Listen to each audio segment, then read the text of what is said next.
Hello, everybody, and welcome to a new Detailed Diatribe where today I am joined by Red, and we're talking about not just any Batman, but the Batman. And not the cartoon from 2004 that's decent to mid, the movie that we lost our collective shits over when it came out a couple years ago. The cartoon is pretty good. It's a great take on Joker with a nice, different Joker voice coming after the Mark Hamill supremacy through the 90s and early 2000s. Yeah, turning Kevin Michael Richardson on him loose was smart.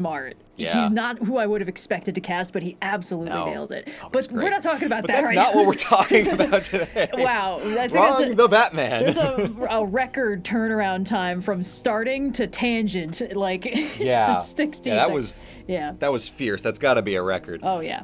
But today specifically, we are talking about how the Batman fights like vengeance. Ooh. Which is, because in the beginning of the movie, he's like, oh, I'm vengeance. But what does that mean? We got to unpack that. That's what we're doing here today. That's why you clicked on this video. You saw the title. You know what's up. Okay, let's go. You know more about this video than I do. Yeah, Red's got no goddamn clue. No, I thought this was going to be about architecture until like an hour ago. Because when I was watching back over the Batman, I was tweeting about the architecture a lot. Mm-hmm. They put a lot of interesting buildings in the Gotham skyline, including one of the rejected designs for the Chicago Tribune by Daniel Burnham, which was really cool.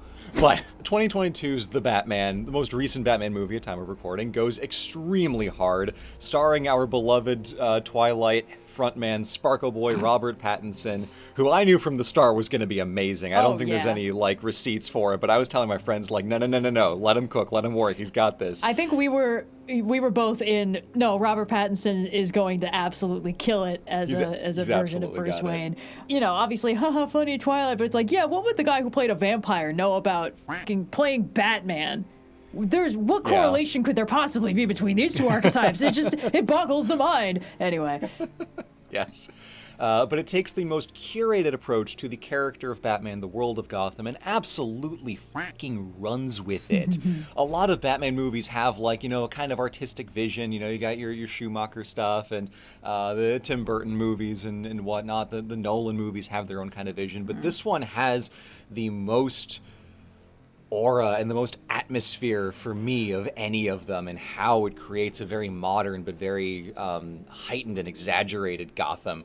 And I like to think that it's not just dark because dark and gritty and edgy is the purview of the dull, lifeless superhero movie fare that plagued the 2010s. I like to think of the tone of this movie as a larger than life kind of gothic noir, like if shadows could glow. It's not just dark, it's dark and blinding at the same time, which I really feel like is the best way to describe it in text. But it's just, you gotta watch the movie to understand really how much atmosphere is going on here, with just the constant pouring of rain throughout the entire movie, front to back. After the first scene, it's just rain, rain, rain through the whole thing, and it's great. It's so much of a strong, literally dripping atmosphere in this film that sells the sense of this oppressive world of Gotham, where it's beautiful and it's hideous, it's decadent, and it's just fucking disgusting. This movie slaps. It's so goddamn good. I'm not going to let you move past if shadows could glow without dropping, this is advanced darkness in response.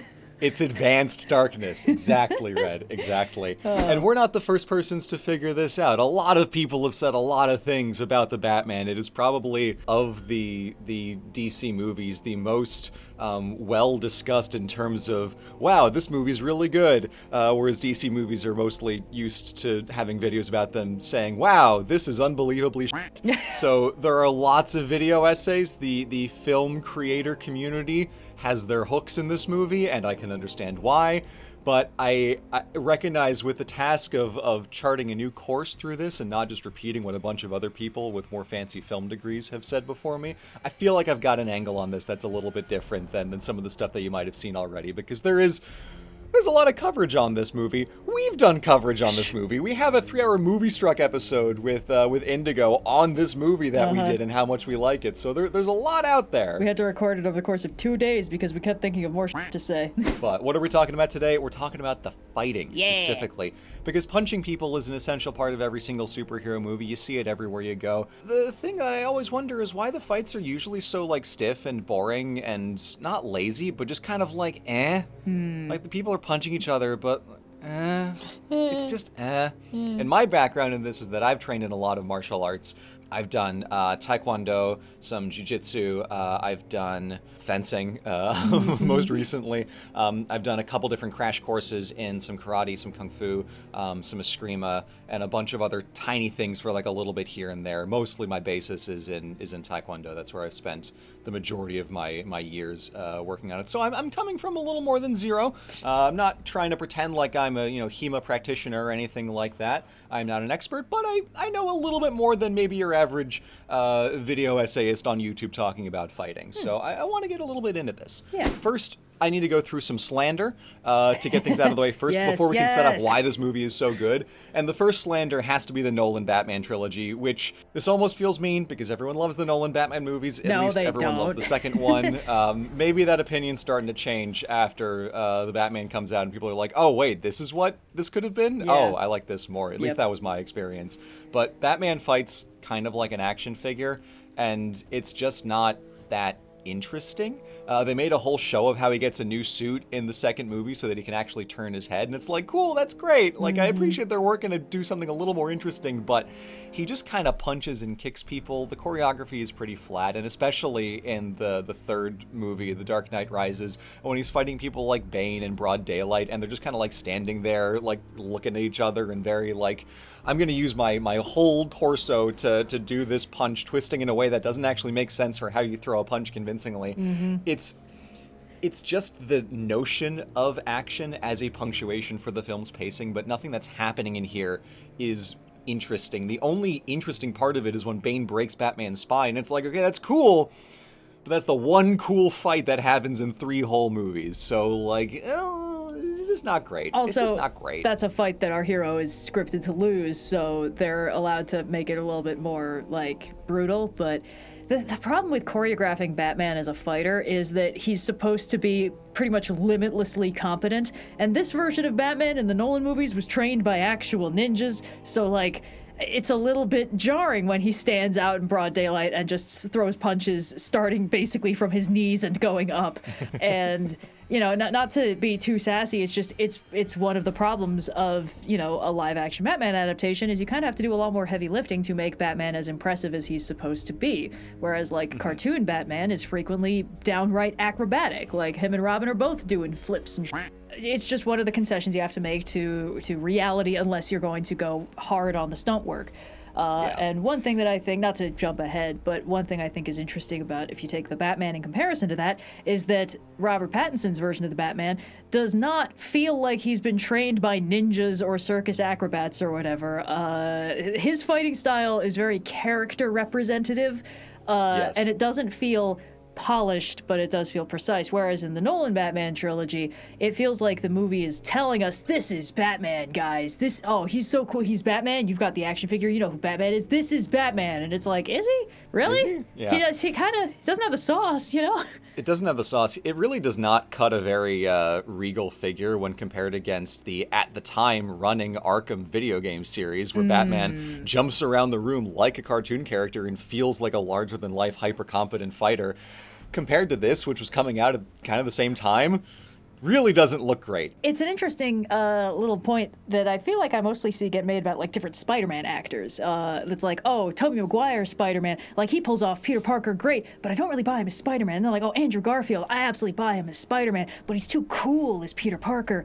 I kind of feel like my boilingest hot take about how I'm just generally not impressed with the Nolan Batman movies overall is that I think that Christian Bale pulls off Bruce Wayne very well, but I do not think he pulls off Batman even slightly. I think it always comes across as Bruce Wayne cosplaying, and that is a shame. I think how incendiary do we want to be?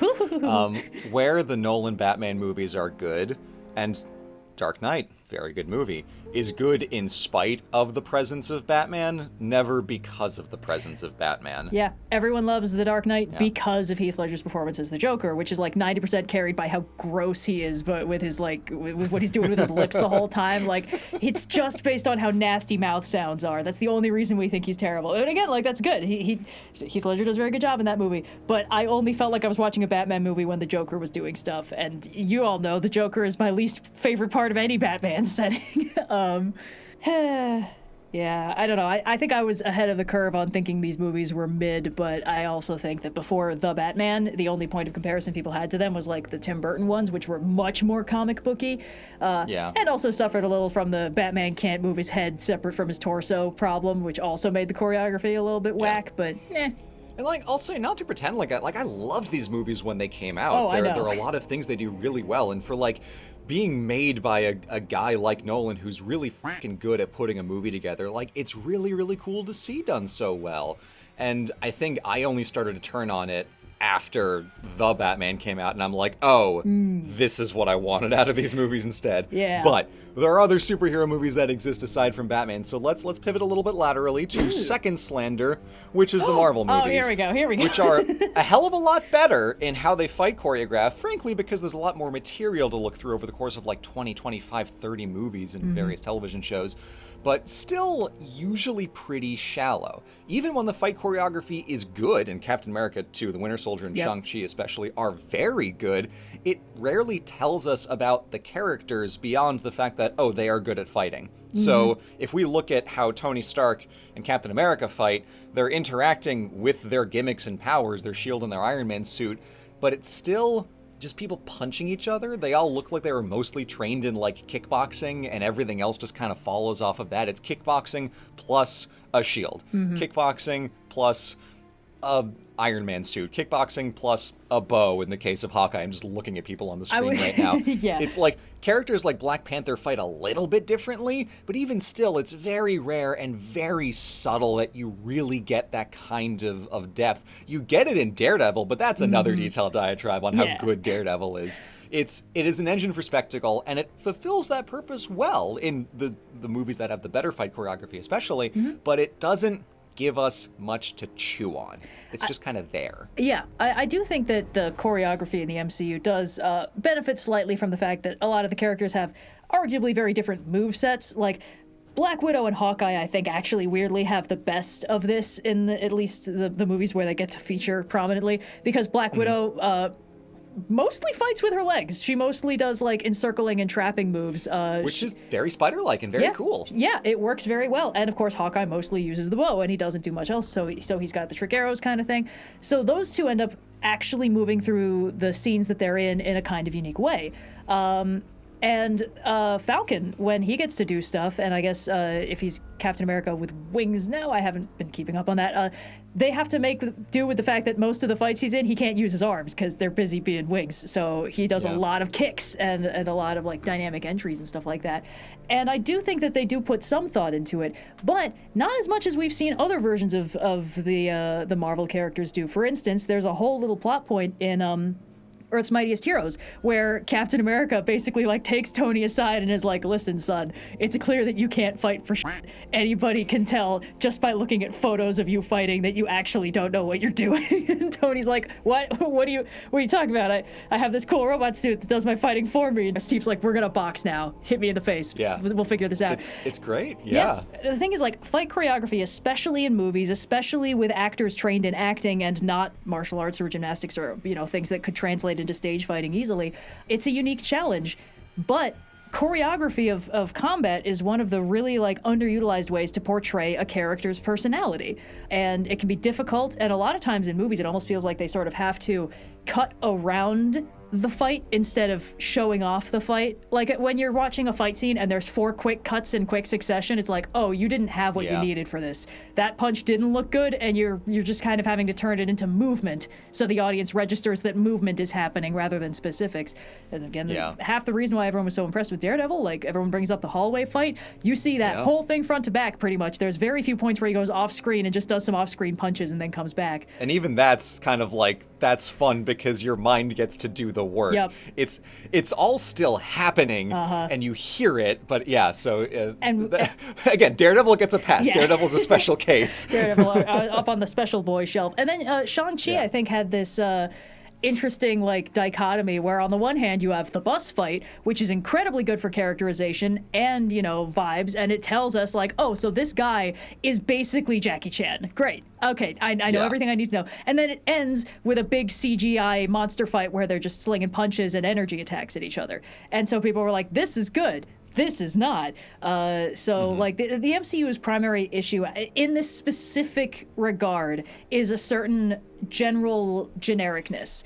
If they're not being careful to differentiate a character's fighting style, and a lot of this work is done by the stunt guys. There's some like corridor crew behind the scenes videos where they have some of those stuntmen in, and they talk about like, yeah, I have training in this, so when I was doubling for this character, I put in some of those moves or something like that, which is always super interesting. But if they're not going out of their way to think about that sort of thing, the fights end up basically just being a lot of punch throwing, and it's not the most specific, it's not the most character engaging part of it. You can kind of just turn your brain off and just watch the action figures spin. Yeah. And I want to make clear, this is a lot better. Some of the Marvel fights are but like by and large the Marvel fights are an incredible step up from what we were just talking about with the Nolan movie. So I don't want to be like Marvel bad. Yeah. I'm usually always pushing back against that a little bit, but I want to make the point that we don't get all that much except for a few very specific instances of how this informs the character. We get the sense of how they move, sure, and the variety is great, but it doesn't give us much on character. So one more example, one more slander, and that is deservingly Snyder Batman. Yeah. He kills everyone. Absolute categorical F. This is not Batman. This is the Punisher with cat ears. You can even tell, like, they were embarrassed that this is Batman. They made the ears really, really dinky to compensate. Maybe that's my hottest take, that you can judge the quality of a Batman production by how pointy they let the ears be. Cape Crusader has some pretty pointy ears. It does have some very pointy ears. But yeah, the Snyder Batman one is annoying because, like, Snyder does actually know how to choreograph a fight scene. He loves doing it, puts him in everything. You know, if there's one thing I genuinely quite respect about Snyder as a creator, it's that he just loves it when people kick ass. He loves it when everybody gets a chance to kick ass. He loves the human form in all its myriad beauties as long as it's greased up kicking ass. Equal opportunity, like God intended. Oh yeah, exactly. I mean, like, look, Rebel Moon is absolutely it's the unseasoned rice cake of movies, but those fights are pretty good, and everyone in those movies is very buff and very greasy. So if that's all you need from a visual entertainment, you can turn off the sound and pretend like the dialogue's good. But this is annoying because it's like, on the one hand, whoa, cool stunt driving, whoa, cool explosions, and on the other hand, you're like, that's supposed to be fucking Batman doing it. Well, technically, I didn't kill him because I just hit him with my car and that killed him. I want to give credit because Snyder was, I don't know if he said this outright, but it gives the sense that he was working very deliberately off the template of the Batman Arkham games. The way that Ben Affleck's Batman moves in that warehouse fight in Batman v Superman is very Arkham-esque in that, and the choreography is very good. He's just very clearly killing all these people and several others, so it is a categorical failure on a technicality, but a really honkin' big technicality here to be what sinks this. And I want to give the genuine respect as well to Ben Affleck for giving this role his absolute best at some pretty bad cost to his mental health throughout the shooting on these various movies.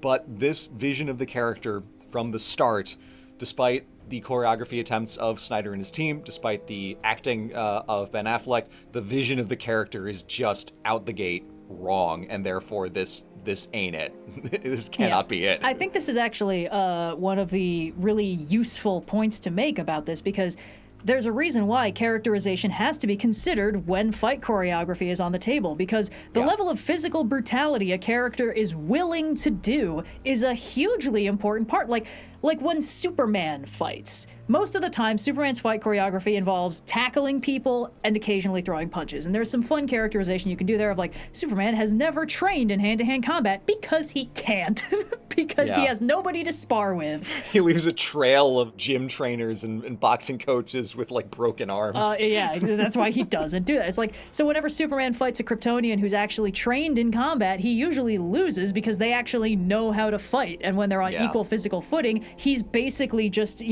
doing his best to throw a punch without breaking his own thumb. Which in itself is interesting. That can make for usually boring choreography, but when he's paired against someone who is a better fighter than him and has the kind of, like, on par power set, that becomes character-informing choreography. Yeah, exactly. This is, like, when we're talking about, oh, this choreography isn't good because it's out of character, I feel like this is, like, maybe the barrier to entry on this point is a little higher than we thought, because I don't think this is a thing a lot of people think about when they're watching movies, but it's something you'll be aware of. Like, most people wouldn't. Yeah, exactly. But what this is, like, on the barest possible level, like, this is a key example of that. If a character doesn't kill, but then, like, the core gameplay loop is them just mowing down mooks, it's like, are you sure you don't kill? Maybe you only don't kill named characters. Yeah. Like, the fighting in the Spider-Man games is like, okay, Peter, dial it back. Yeah. You're a little too okay with punting these people off of buildings, Pete. Do you have shares in local, like, hospital companies? Is that what you're doing? Are you just trying to drum up business? Jeez. But Spider-Man is also, like, an interesting example of that, because it's just a known fact about him that he is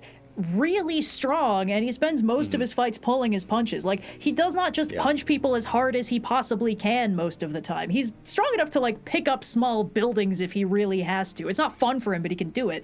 And then it's like, he throws a punch on Scorpion, and Scorpion's like, oh, that'll leave a bruise. And it's like, it's amazing your jaw is still on your face. That's because Peter is being extremely, extremely careful with you. And, like, that is characterization portrayed through choreography, which is why most of the time Spider-Man's moves are very acrobatic, they're very evasive. He will try to use his environment, he'll try to trap people, he'll try to put them places they can't hurt other people. He very rarely tries to turn things into a knockdown, drag-out brawl, and when he does, it's a key character moment, because usually that's like, you know, Black Suit Spider-Man stuff. Yeah, and the thing is, there are layers in which choreography can be good or bad. Choreography can be interesting to look at, it can be competently done, it can be well shot, it can be well performed, but if it's not in character, none of that's gonna actually matter, because we may as well be watching a completely different person have this fight. Which leads me to what the Batman does differently, because to all of those points, basically in order, yes, this movie does them all spectacularly.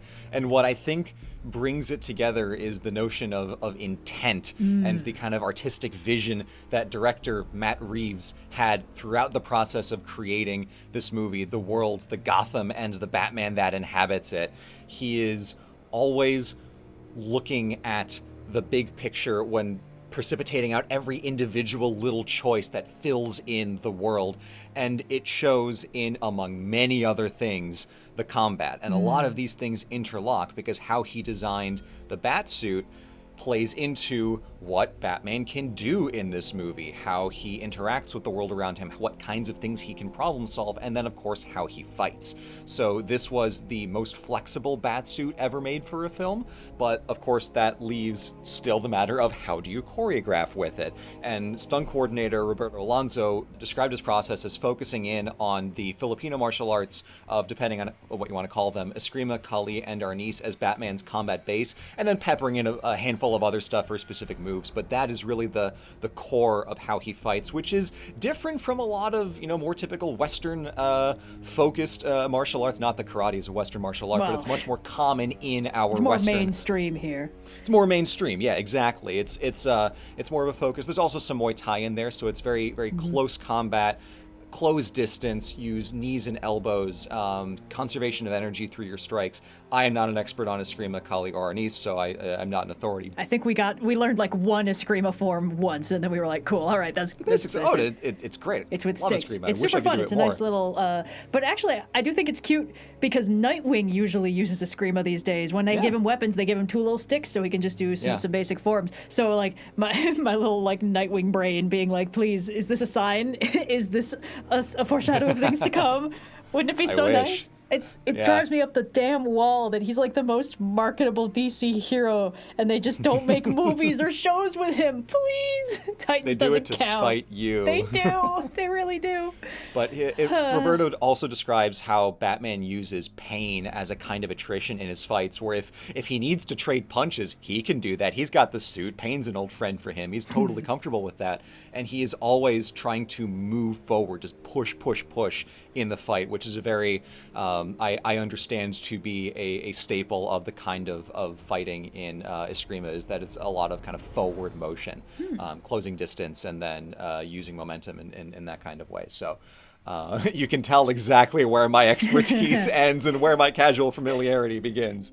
Apologies to any Eskrima practitioners if I'm getting anything incorrect, but this was my understanding from an interview that I saw. I do think that it's very interesting that just from the first fight of his, which I assume we're going to be talking about very soon, we see like, oh, this is not a Batman who will do a back handspring out of a fight. This is a Batman who will take 2 steps forward and then break your elbow. And like, it's like little things. This bat suit is extremely bulletproof, and he's not afraid to get shot. It happens a lot. Like, he doesn't even try to dodge or block. It's just like, yep, that's what the armor's for. Okay, now that you're reloading, break your elbow, that kind of thing. Like, This is a Batman who we learn the most about him from his first fight, and he doesn't say a word. He's been narrating, but he doesn't talk in this fight. So everything we're learning about him is stuff we're picking up from his body language and his actions. And it's like, oh, this guy hurts people. Like, he doesn't kill them, but he hurts them bad, and he's good at that. And that is scary. We'll get into that. It's very tactical how he does it. So we turn over into the movie itself.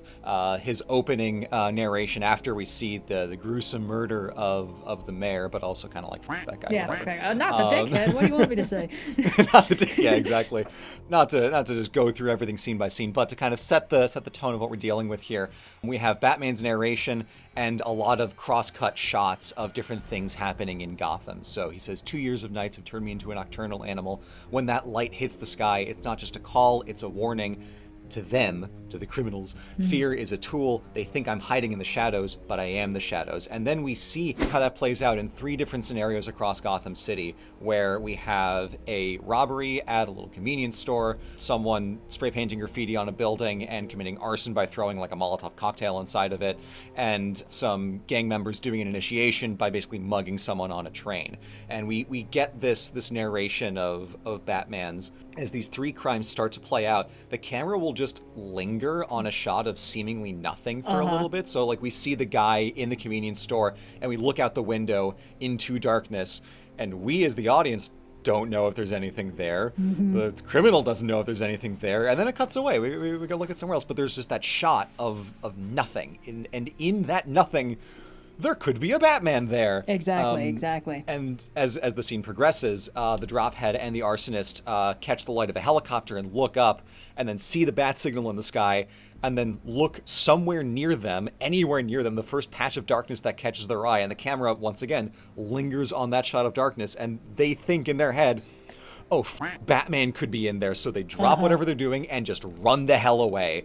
That's branding for Batman to be able to have that kind of effect at a distance. It's a beautiful little use of cinematography and like film language, because when the camera does a slow zoom on a patch of darkness, it's because there's something in the darkness. That's what that means. And like with the arsonist, they even do the little thing like he drops his spray can and it clatters into the doorway that's just this yawning portal of blackness, and it's like, oh, there could be a Batman in there.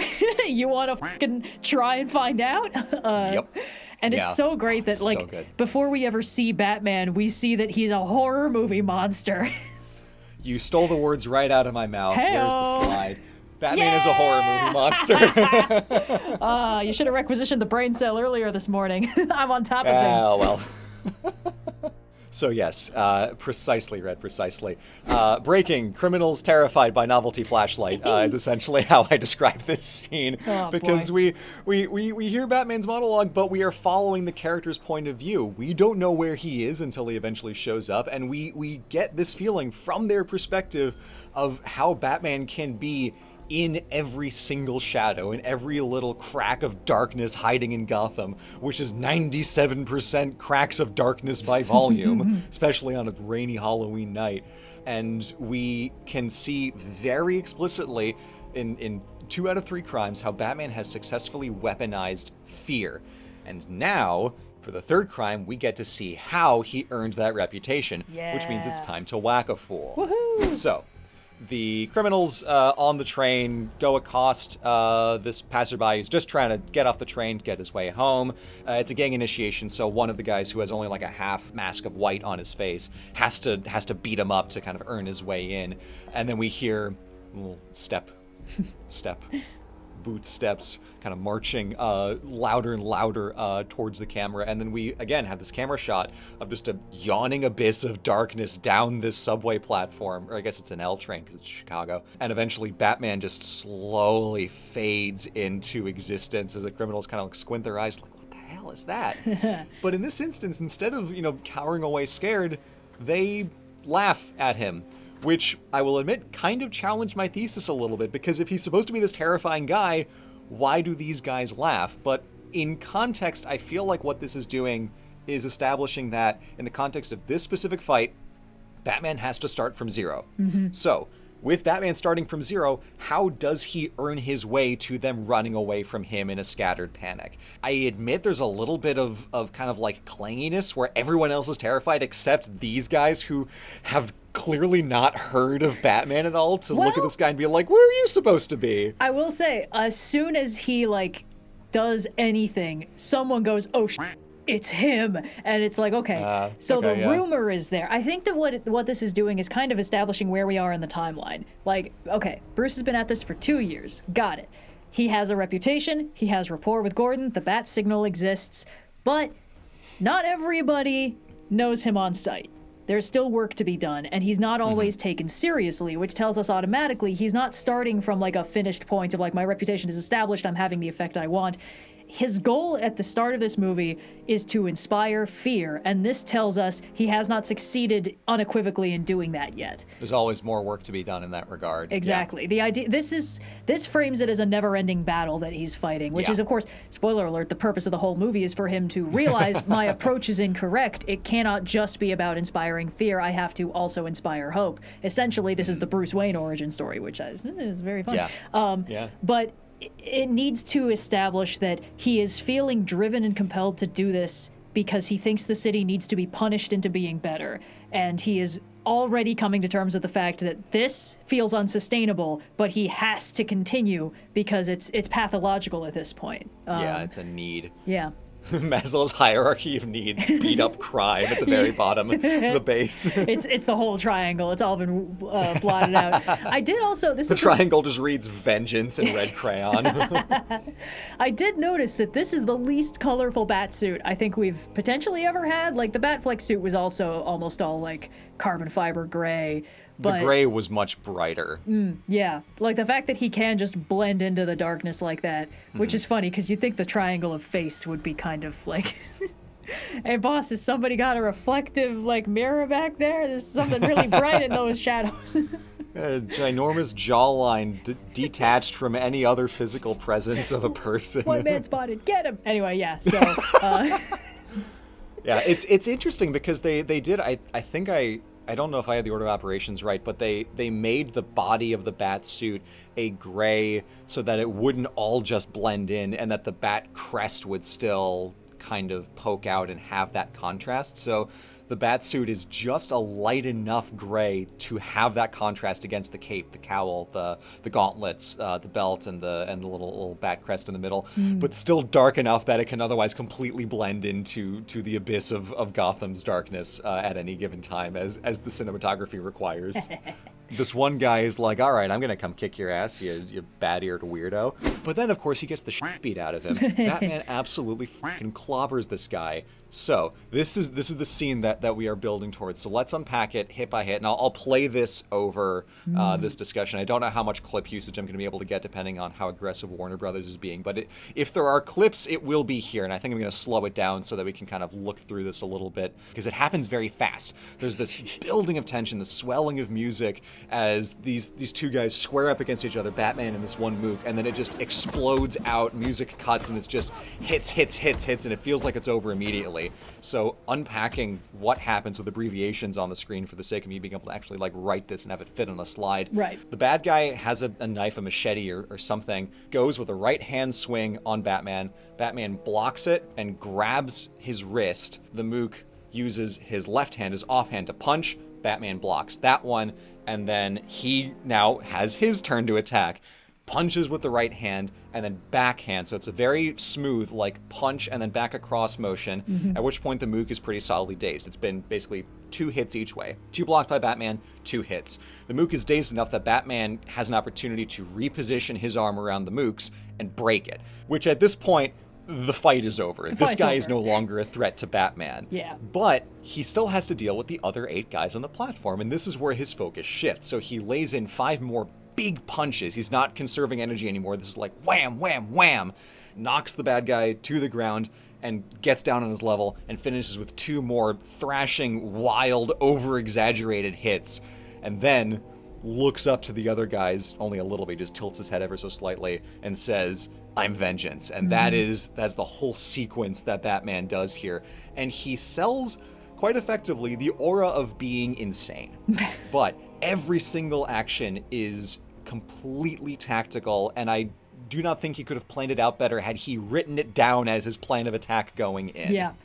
I think that this works very well as an establishing moment for the audience, too, because this is the first we're getting to know this version of Batman. Yeah. And we're going into this already knowing that this is Batman. So when he doesn't say, "I'm Batman," when he gets teed up for it, like, every Batman movie has a "who the hell are you supposed to be?" a Batman moment. And, like, the fact that he doesn't say that, it's like, uh-oh, wait, what? But after just seeing him mercilessly savage this, like, this dude is interesting, because it's like, oh, I thought this was like sad Batman, but now I think this might be scary Batman. He's scary. This is where we first start to see, like, oh, he scares the criminals, sure, but like now he also kind of scares us a little bit, which is good. And I describe this as it's about sending a message, because Batman knows he is not just fighting this one guy right here. He is vicariously also fighting the entire gang standing behind him and every criminal in Gotham at once, because his actions propagate out and contribute to this aura of him being this terrifying monster lurking in the shadows. Yeah, he's making himself into a story, and this is the far more effective version of the Nolan Batman, "I want you to tell your friends about me." It's like, what if you didn't have to say that to the camera? What if you could just scare the shit out of these people enough that we know they're going to be talking about it for weeks? Exactly. The way that his actions unfold is very meticulous at every point. First priority, trap the weapon, neutralize the biggest threat, then block the other attack as well. Weak left-hand punch, okay, sure, but block that one too.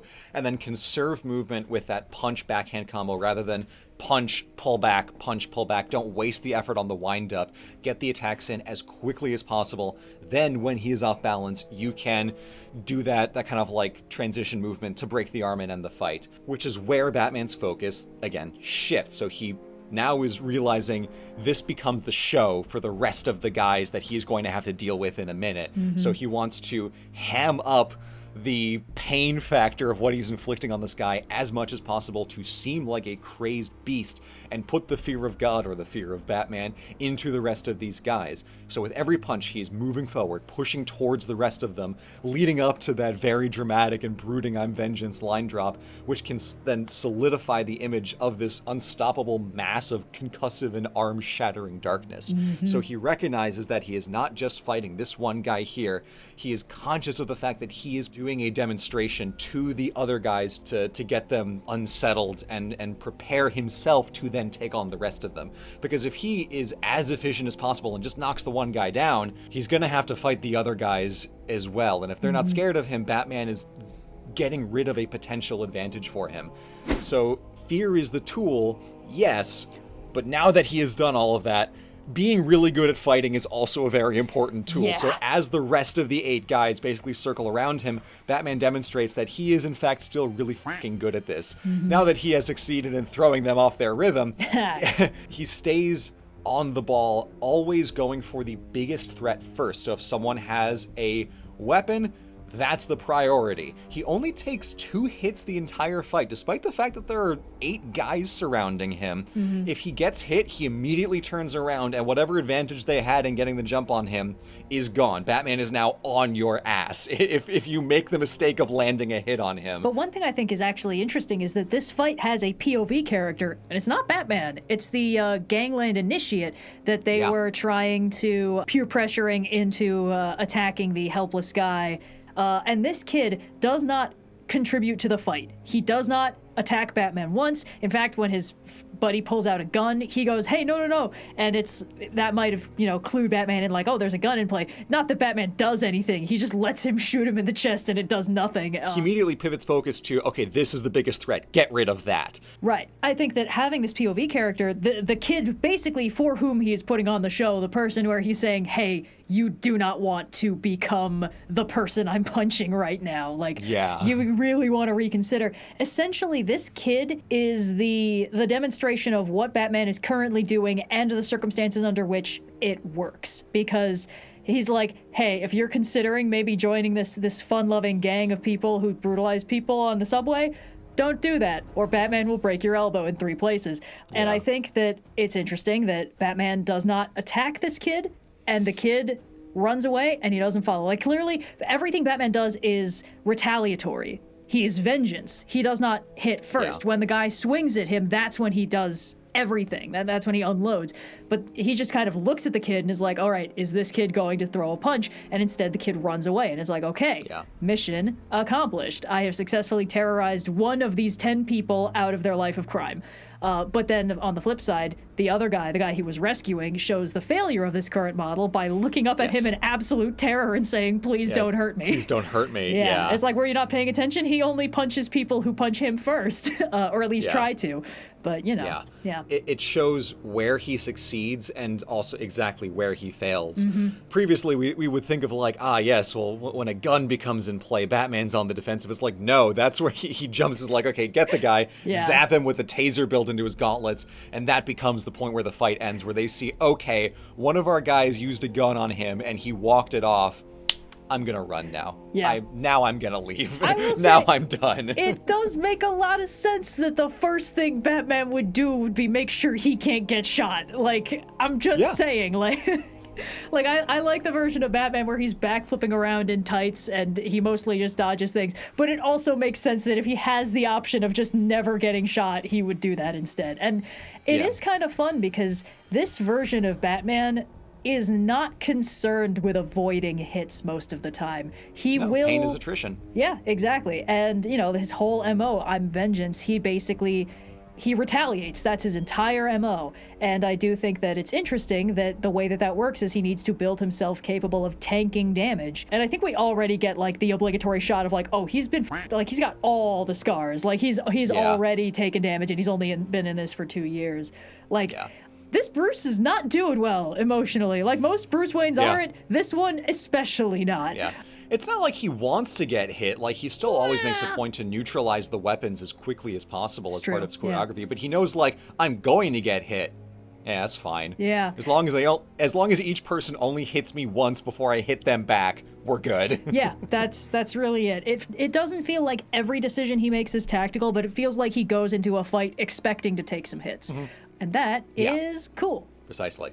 So this effectively sells the notion of Batman as a horror movie monster. Yeah. And across the film, throughout the rest of it, we see everything from his actions and fight sequences to just his simple aura on camera conveys how ghastly of a presence he is. And the following sequence after this, where he gets to the mayor's house and sits in on the investigation and is like, I'll take some notes here. I'll look at this blood stain on the floor. And then the photographer's like, oh shit, good catch, Batman.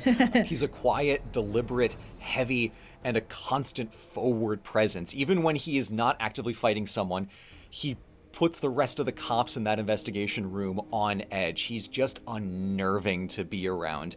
And that sense is very effectively sold through all of his interactions in the movie that unfolds afterwards. And in the later hallway fight, another great example, when he's working his way to Falcone, he is just a lunging darkness pushing ever forward through a hallway illuminated only by the muzzle flashes of guns.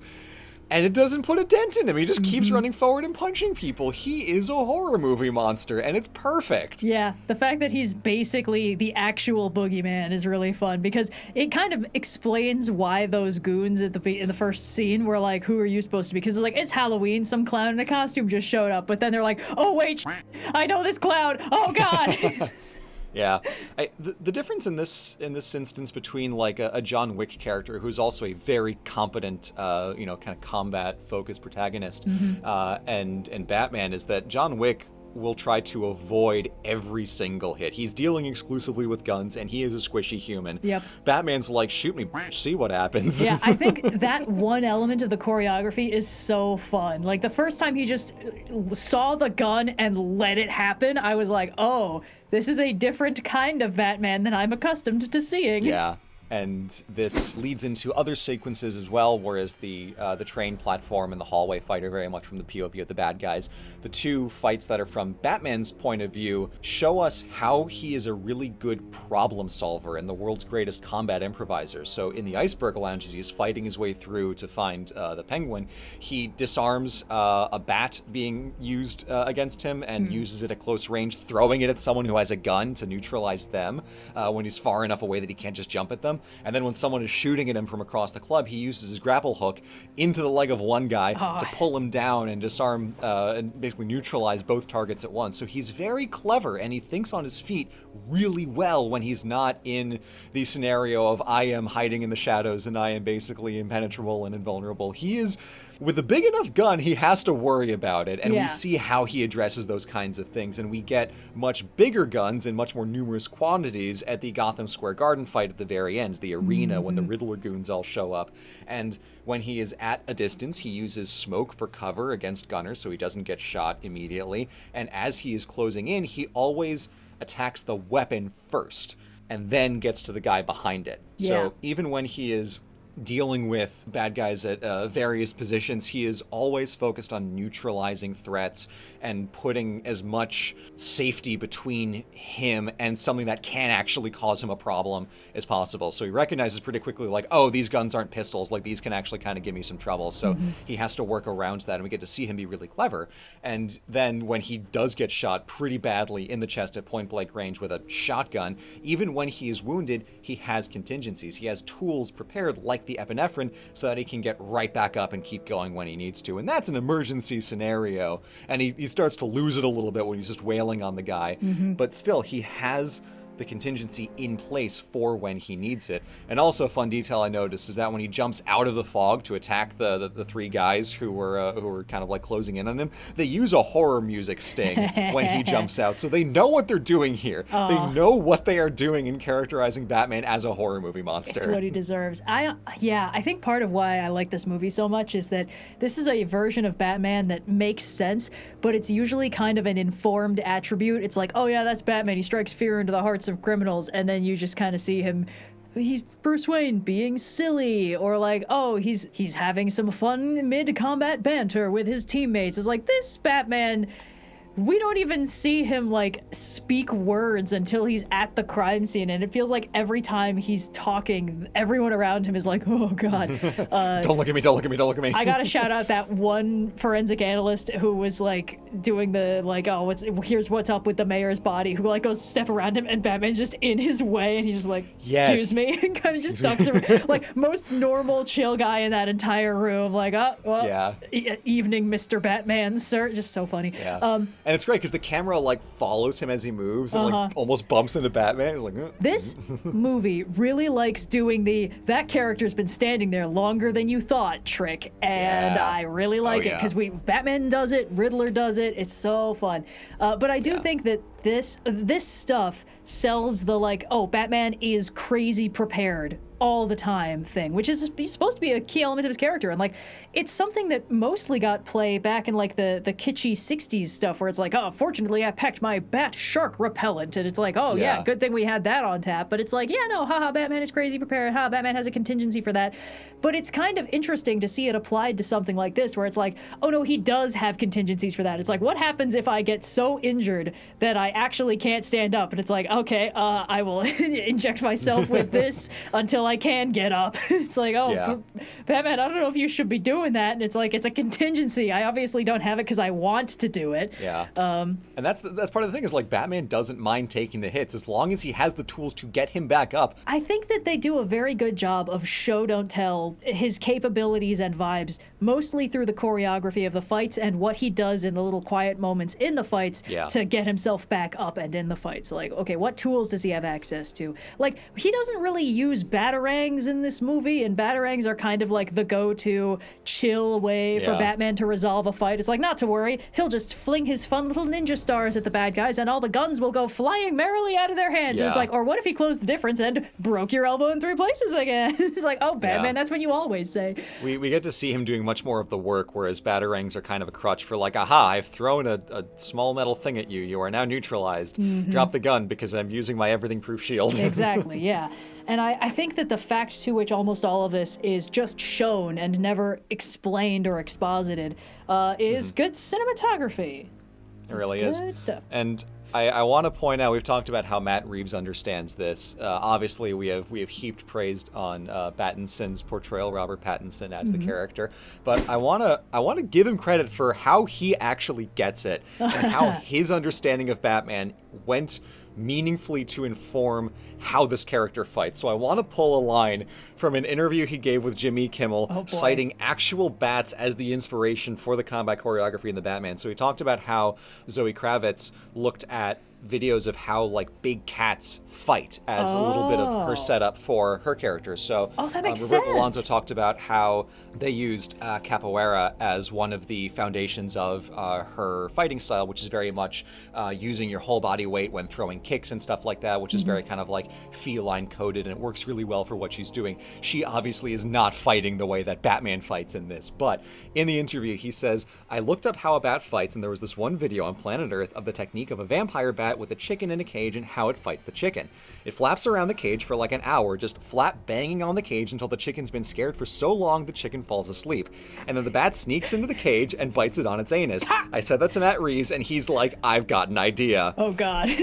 This is obviously insane. Yes. He's memeing here a little, but he remains fully correct because Batman fights like a bat. He uses fear as a weapon to disorient and panic and throw people off their rhythm. And even things as specific as like his kind of punch backhand combo move that he uses a lot, he uses that a lot, is a very bat wing looking thing to do. It's very flappy of an action. Yeah. And it kind of, reads as just regular choreography, but if you see it in context, it's like, yeah, that I see the flappy wing vibe on that. I kind of understand what they're doing here. So Pattinson fucking gets it. He understands implicitly. This is such a minor point. It's from much later in the movie, but there's that little bit when he's escaping from the police station and he uses the wingsuit for the first time. And it's so funny to me that, like, I was surprised when that happened. I was like, oh, it's a flying squirrel suit. They didn't do the Batwing thing. And it's so clear that that's, like, he's so committed to the bat gimmick. The only reason it's a flying squirrel suit is because he couldn't get the Batwing design to make sense. Like otherwise it would absolutely be a Batwing design. It's such a funny little, like, okay, we can't actually commit to the bit for this part because I will die, so I guess I'll just have to do the scary, realistic thing that looks kind of stupid. We didn't really talk about the Batmobile in this movie, which is unfortunate because it is really well done, and the way that Batman drives is pretty kinetic. It still is like a fight, the way he uses the car to basically throw punches at the Penguin. Yeah. I don't have anything that contributes to the thesis, but I need you to know it's good. Yeah, So I'll just kind of plant that flag in here. I do think that one thing that this movie really gets across, in the sense of like, oh, Batman is crazy prepared, Batman is very competent, Batman thinks through everything that he's doing. I think that they do a very good job of always convincing us, like, yeah, he's doing this with intent. There are very few times where we feel like he's being blindsided or surprised. And it's interesting because we do see him get things wrong. Like, he's not always correct, especially when it comes to Catwoman. He frequently makes incorrect assumptions that she then calls him on, which I think is cool. But at every point, we're like, he's making that assumption for a reason, even if it's an uncharitable one. So what we get is, okay, this is a person who is basically as well-trained and as prepared as a person could humanly be for this situation. And now let's see if he can actually handle this situation. And that is a tall order. I don't think I can think of a Batman movie that's pulled that off. Like, I'm just like running through them in my mind. It's like, okay, we go through the Tim Burton ones and it's like, those are very comic booky, but we also get a lot more of the Bruce Wayne drama. Like, Those movies are very like, yeah, we see him be Batman, but more of the time is spent with Bruce Wayne. When you get to like Batman and Robin, it's like, I feel like all film criticism kind of goes out the window when you're dealing with a movie like that. But that's one where it's like, yeah, that's mostly still about Bruce Wayne. We see him as a very fallible human being. We don't really see him as a hyper-competent thing. And when they're like, not to worry, we packed our bat ice skates, I'm like, you fucking serious? Okay. Come on, man. And then the Nolan movies, which are trying so hard to be grounded and gritty and realistic for a movie where Batman goes to Asia and is trained by ninjas, whatever, tradition, it's fine. It runs into the problem that they have to make everything feel grounded, and they sort of feel, I've said this before, they feel embarrassed to be a superhero movie, which means they have to explain everything as like, we put ears on the helmet because there's radio transceivers in there. We put spikes on the gauntlet because you trained with guys who used spikes on their gauntlets. We gave you a cape because flight suit is cooler that way. Yeah. This movie manages to feel like this is a person who made the conscious decision to dress up like a bat to go punch crime until it stops. And that's not funny. That's kind of alarming. And the fact that he's so good at it and so premeditated makes him scarier. Not in a, whoa, that guy's got to be unhinged. It's like, yeah, we know he's unhinged. Like that ship has sailed, my friend. The hinges are gone. But I think the level to which he is just slowly and deliberately committing to every element of his characterization sells the point farther and better than any previous version of Batman. Again, even in Snyder, it feels like this is Bruce Wayne fulfilling a personal vendetta and being loudly wrong about things a lot of the time. Like, when this version of Batman is wrong about something, he corrects for it and moves on. He doesn't have time to commit to, an incorrect assumption about something. It's hard to unpack why this version of the character is so good, because it's like he talks so little, which I think is a good way to do it. It means we have to read between the lines a lot. We have to get a lot of his characterization from just his actions and the context. He does have more dialogue than your average Batman when he is suited up. He has like full conversations with Gordon and people like that, and with Catwoman, which is more. But with like your average person, he says very little. I think part of that is that we get almost no Bruce Wayne in this movie. Even when he is unmasked, it feels more like that is not. Like he's not comfortable being that. Again, it feels so fun to see him be like, I'm naked without the suit on. I'm useless and flabby and like I'm so stabbable like this. I'm not sure he says a single word as Bruce Wayne in the funeral scene. I actually feel like he doesn't, and that is very interesting to me because he's clearly most comfortable as Batman in this movie. Yeah. He doesn't know how to be Bruce Wayne. He doesn't want to be Bruce Wayne. He has not yet put together Bruce Wayne is supposed to be using charitable efforts and his money to actually try and help Gotham in the ways that Batman can't or possibly doesn't need to. This Batman has never had that idea, and that's pointed out in the lead up to the funeral when the mayor, the mayoral candidate, basically is like, your parents had a long history of philanthropy, but as far as I can tell, you're not doing anything with your wealth. And I was like, he's not. He's supposed to be. What happened to the fucking Wayne Foundation? Yeah. And that tells me, he hasn't had that idea yet. He's still in vengeance mode. He thinks the city has to be punished into being better. He hasn't yet realized that you have to give them both sides of that. He hasn't put together. You also have to give them hope. And this comes together where it's not just vengeance. We see that this Batman is fighting smart, and that spreads into all of how Batman operates through this movie. He has crafted an aura of terror to project across Gotham.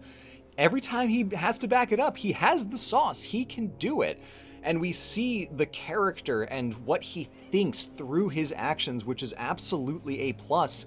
But this also can show us, like, this Batman can be the world's greatest detective. Like, we see how much effort he puts into how he fights and how he crafts the persona of vengeance. We see this isn't it. This isn't the end point. It's where he starts. It's not a Batman origin story. It's a Bruce Wayne origin story. It's how Batman can become more. He is really smart, but he's not quite the world's greatest detective yet. But we see that that's what we want this Batman to become.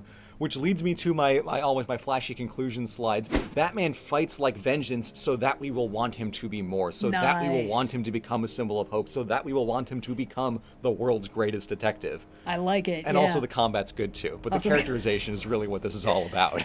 No, you're right. I think from a top-down storytelling standpoint, I think it's pretty genius that they follow up the first fight directly with the first crime scene investigation. because that was the point where the movie sold me on this version of Batman. Because the fight I liked, it was flashy, it was punchy. I was not analyzing every punch. I was mostly like, oh, it's interesting that this version is very bulletproof. Oh, it's interesting that this one isn't dodging pretty much anything.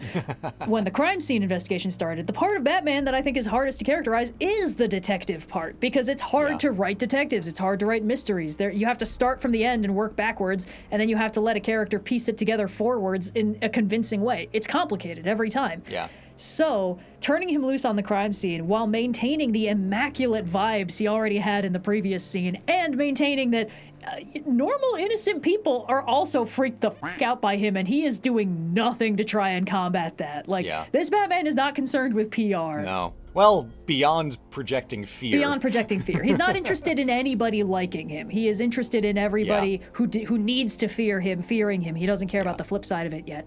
It's amazing how much storytelling in this movie is done without dialogue, now that I'm thinking about it. I'll think about that later. But I do think that showing us him turned loose on the crime scene, and just, the first time we hear him talk as Batman is pointing out a thing about the crime scene, ecchymosis, bruising around the wound, and putting together the riddle in the background in a realistic amount of time.